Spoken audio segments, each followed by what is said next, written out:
দাওয়াত দিছে দিছে কারা দিছে কারা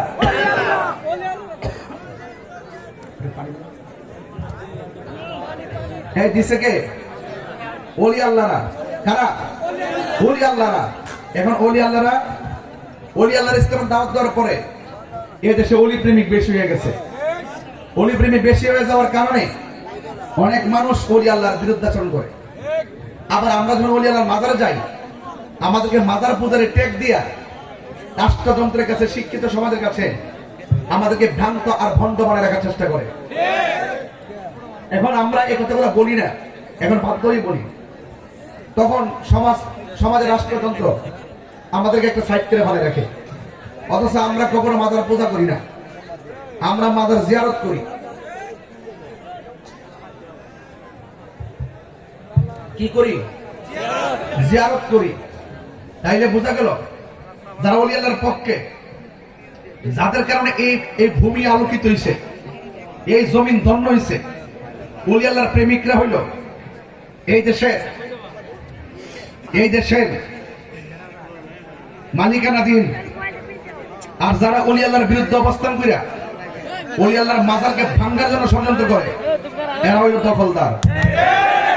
এরা কি দখলদার এই জন্য আমি বলবো দখলদারদেরকে বলবো এটা জায়গা জমির কথা বলছি না এটা বলতেছি যে সিন্নি খাইলেন কার দ্বারা মোল্লা চিনলেন না এদেশে ইসলাম আর চাল্লার অলিগণ কতক্ষণ ঠিক কিনা তো এত সহজ জিনিসটা যদি আপনি মেনে নেন তাহলে আমিও মেনে নিলাম হাতে হাত রাখুন বুকে বুক রাখুন হয়তো আমাকে আপনি বুঝে আপনার দলে নেন আর না হয় আপনি দলে আমাদের দলে আপনি বুঝে আমার দলে আসেন আমরা যদি একজন একজনকে ছাড় দেই এই কনসেপ্ট গুলো যা অপব্যাখ্যা করেন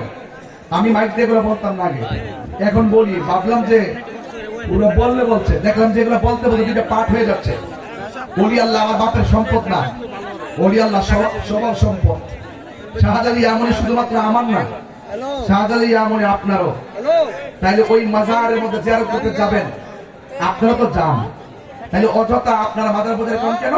কয় এখানে গান হয় এখানে নাচানাচি হয় এখানে গাঞ্জা খায় এখানে মদ পান করে এখানে নাচানাচি করে আচ্ছা ভাই কোথায় করে কয় মুখে মাজার করে কে করে করে তো আপনি তাকে ধরেন যেই ব্যক্তি অন্যায় করবে মাজারের আশেপাশে গাঞ্জা খাবে মদ খাবে জুয়া খেলবে নেশা করবে ও আপনার জুতা তুললা তার গালের মধ্যে চাপারি মারে দেন